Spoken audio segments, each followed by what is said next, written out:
kafe mana itu kan nggak sama dong dengan semua orang juga mungkin udah sekali lagi oh iya sebenarnya juga hai Pak, lo lagi ngapain sih dari sini?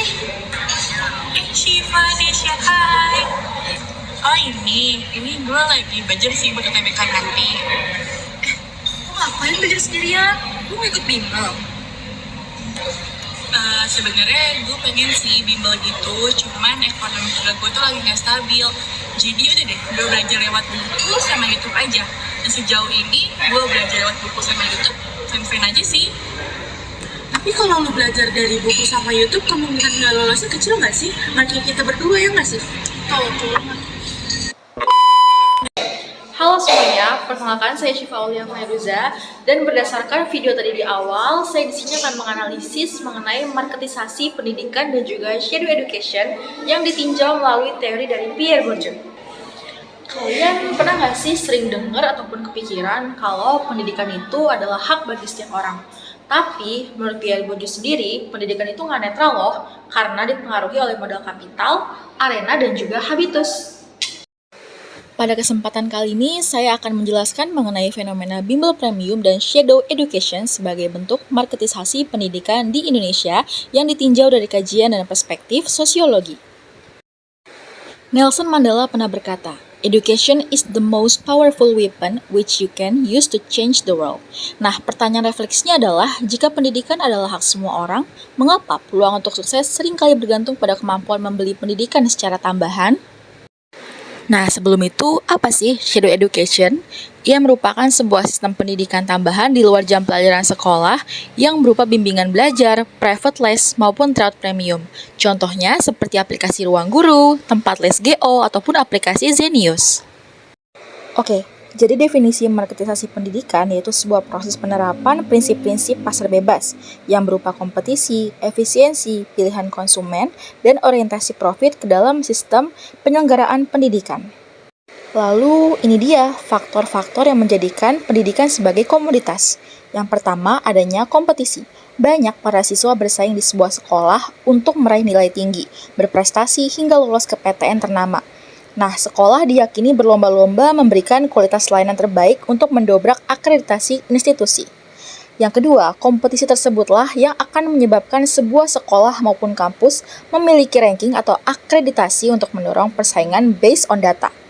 Nah, sehingga banyak orang tua memiliki pilihan atau choice menempatkan anak-anak mereka ke dalam sekolah atau kampus yang berakreditasi sangat baik atau unggul. Lalu permasalahannya apa sih? Sehingga muncul berbagai bimbel yang menawarkan tryout premium dengan jaminan lolos PTN 100%, namun dengan biaya yang luar biasa prestis, seperti bimbel hingga puluhan juta rupiah, sehingga ini menyebabkan stratifikasi sosial dan pendidikan dijadikan sebagai komoditas. Nah, penyebab maraknya shadow education juga, yaitu 1. Persaingan masuk PTN lebih ketat, 2. Materi yang diujikan lebih sulit, 3. Anggapan siswa yang bimbel lebih berpotensi berhasil, dan 4. Banyaknya promosi menggunakan slogan embel-embel masuk PTN terbaik jika bimbel di sini. Ini merupakan data dan juga fakta penyebab maraknya bimbel premium, seperti rebutan kursi PTN dan juga persaingan UTBK yang sangat ketat. Nah, fenomena ini dapat dikaji dengan konsep Pierre Bourdieu yaitu habitus, arena, dan modal. Menurutnya, pendidikan tidaklah benar-benar netral dan tanpa sadar mereproduksi ketimpangan sosial.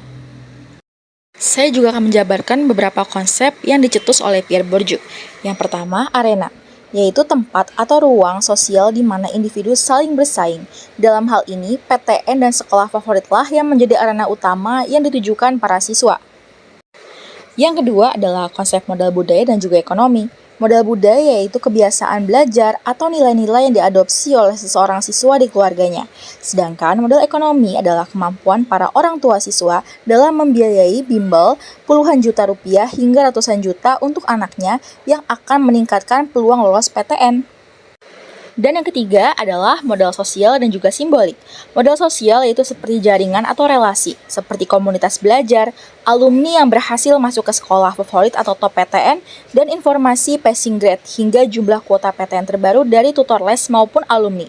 Dan modal simbolik yaitu stigma bahwa anak yang les di tempat-tempat ternama akan mendapatkan pengakuan yang prestis, dan peluang lolos akan lebih besar dibandingkan anak-anak yang tidak melakukan bimbel atau les.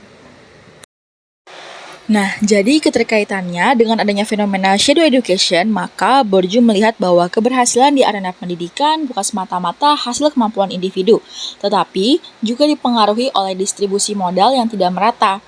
Ketika bimbel premium berkembang sebagai industri, modal ekonomi dapat dikonversi menjadi modal budaya melalui pembelian akses belajar, strategi ujian, dan pendampingan intensif. Dengan demikian, pendidikan tambahan menjadi komoditas yang dapat diperjualbelikan. Nah, itu dia tadi penjelasan mengenai fenomena bimbel premium dan juga marketisasi pendidikan serta shadow education yang ditinjau melalui teori Pierre Bourdieu. Semoga bermanfaat ya bagi teman-teman.